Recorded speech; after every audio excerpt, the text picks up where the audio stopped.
बिस्मिल्लाहिर्रहमानिर्रहीम, अस्सलाम वालेकुम। अपने इसी प्रोग्राम के दूसरे हिस्से में आपको खुशामदीद कहते हैं। जैसा कि आप जानते हैं कि भारत के इंतखाबात के जो हतमी नताइज हैं वो आ गए हैं और उसमें बीजेपी भारी अक्सरियत से जीती है।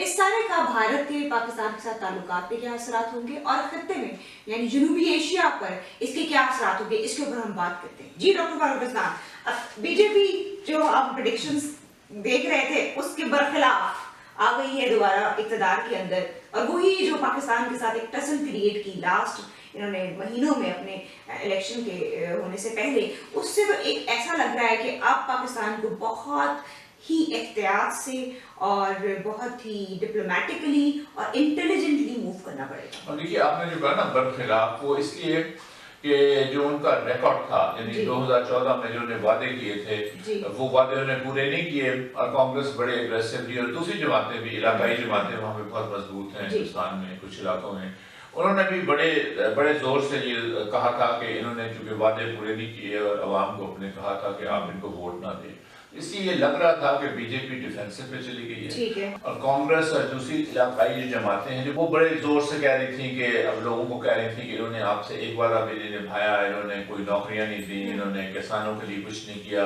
इन्होंने वो जो नोटबंदी की थी उसमें काफी इन्होंने लोगों को परेशान किया और इकॉनमी भी नीचे आई। तो ख्याल ये किया जा रहा था कि ये खासा मुकाबला होगा, डट के मुकाबला करेंगी जमातें, और फर्क अगर हुआ तो बहुत कम होगा, लेकिन ऐसे नहीं हुआ। तो अब आपकी वो दूसरी बात के पाकिस्तान के लिए एक दो चीजें होती हैं।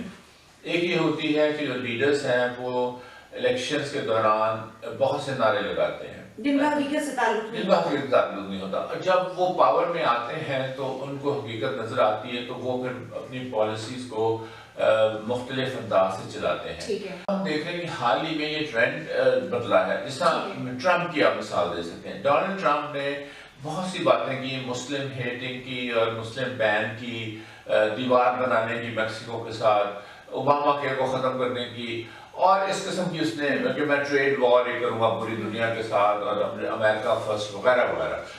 तो लेकिन जब वो सदर बना तो उसने वो अपने जो नारे थे उनको पूरी कोशिश की अमली जामा पहनाने की, और अभी भी पूरी कोशिश कर रहा है। इसलिए यही नेतन्याहू का है जो एक दूसरा क्रुक है इस दुनिया में।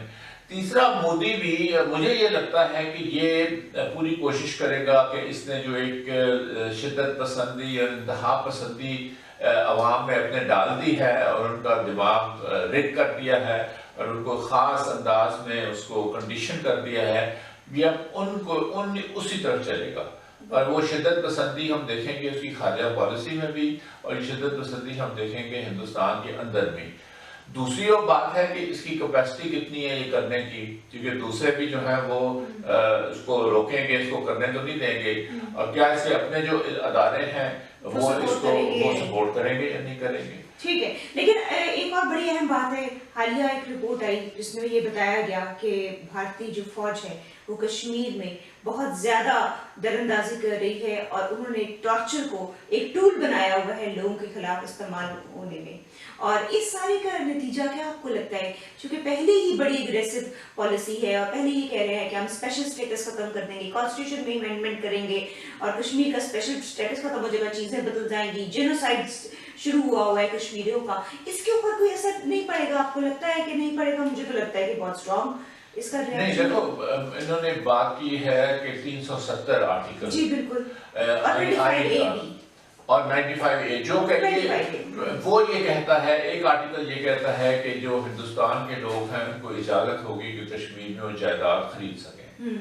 जो 370 है वो ये कहता है कि उनकी जो स्पेशल पोजीशन है कश्मीर की वो खत्म हो जाएगी और वो हमारा एक सूबा बन जाएगी। ये कश्मीरी नहीं होने देंगे, क्योंकि ये अगर हो गया तो वो जो डेमोग्राफिक बैलेंस है वो खराब हो जाएगा। मुसलमान जो है वो अक़लियत में चले जाएंगे जिस तरह दूसरे मुल्क में है, हिंदुस्तान के हिस्सों में है, और वो फिर बिल्कुल कश्मीर की बात हो खत्म। वहां तो वो लड़ मरेंगे। महबूबा मुफ्ती जो चीफ मिनिस्टर नहीं है, नहीं वो तो हार गई, ज़्यादा बात है, लेकिन उनका वो 3 दफा चीफ मिनिस्टर बन चुकी है, उनके वालिद भी चीफ मिनिस्टर थे कश्मीर हिंदुस्तान के जो काबिज कश्मीर है। تو انہوں نے ایک بات کہی تھی اور یہ عمر عبداللہ نے بھی کہی تھی، دونوں نے، جو مسلمان، یہ وہ لیڈرز ہیں جو ہندوستان کے حق میں ہیں. میں تو ان کی بات ہی بھی نہیں کر رہا جو بالکل خلاف ہے، حریت کانفرنس ہے یا دوسرے ہیں. انہوں نے کہا تھا جو ہندوستان کے کٹ پتلی رہے ہیں انہوں نے کہا تھا اگر 370 آرٹیکل آپ نے ختم کیا پھر ہمارا آپ کا رابطہ ٹوٹ جائے گا. ہماری یہ قسم کا نکاح تھا ان کے ساتھ کشمیری کا. تو اگر آپ اسی کو ختم کر دیں گے تو ہمارا اپنا کیا تعلق، ہمارا اپنا تعلق ہی نہیں. پھر تو ہم جانے اور آپ ایک دوسرا ملک ہے وہ جانے. یہ کئی بار کہہ چکے ہیں اس بات پہ. لیکن یہ ہندو جو ایکسٹریمسٹ ہیں یہ ڈٹے ہوئے ہیں، ان کو غلط فہمیاں ہیں بہت سی. ان میں سے غلط فہمی یہ ہے کہ ہم زور کے اوپر اس سے زیادہ یہ زور کیا لگا سکتے ہیں جو ابھی انہوں نے لگا رہے ہیں کشمیر میں یا لگایا ہے پہلے. لیکن ان کے دماغ میں کیڑا گھسا ہوا ہے کہ ہم اس کو جینوسائیڈ کرتے ہیں کہ ہم ان کو اڑا دیں گے. ان کے بھی ایسے لیڈرز ہیں یہی بی جے پی کے جو کہہ چکے ہیں کہ کشمیر میں جینوسائیڈ کر دو. اتنا ایکسٹریمسٹ نریٹو کس طرح لوگوں نے یہ بائی کیا، یہ بھی ایک بہت بڑا معاملہ ہے ہر معاملے کے اوپر. دیکھو لوگ ہو جاتے ہیں. اب ہٹلر کو دیکھو، ہٹلر یہ منتخب ہو کے آئے تھے لیکن ان کے نتائج بڑے، ان کے اخیر ان کی بہت بری ہوئی ہے. مطلب لاسٹ ان کے they were not easily gone people. نہیں ہوتا یوں ہے نا کہ جب آپ ایک ایکسٹریمزم میں چلتے ہیں پھر آپ اپنی جو حیثیت ہے یا آپ کی جو کیپیبلٹیز ہیں اس سے پھر آپ آگے جانا شروع کر دیتے ہیں. جب آگے جانا شروع کر دیتے ہیں تو سیچوریشن پر پھر آپ کو سیٹ بیکس ہوتے ہیں بہت. ٹھیک ہے. اچھا اس ساری جو بات، ایک بات بہت اہم ہے، اس ساری سچویشن کو پاکستان کیسے دیکھ رہا ہے؟ دیکھیں پاکستان دیکھ رہا ہے کہ یہ تھوڑا سا ہمارے ساتھ ان کا انٹریکشن تو شاید ہوگا لیکن وہ میننگ فل نہیں ہوگا ابھی. اور لیکن یہ دیکھیے ہماری جو اخبارات کا یہ بھی یہ مبارک کا پیغام بھیج دیا،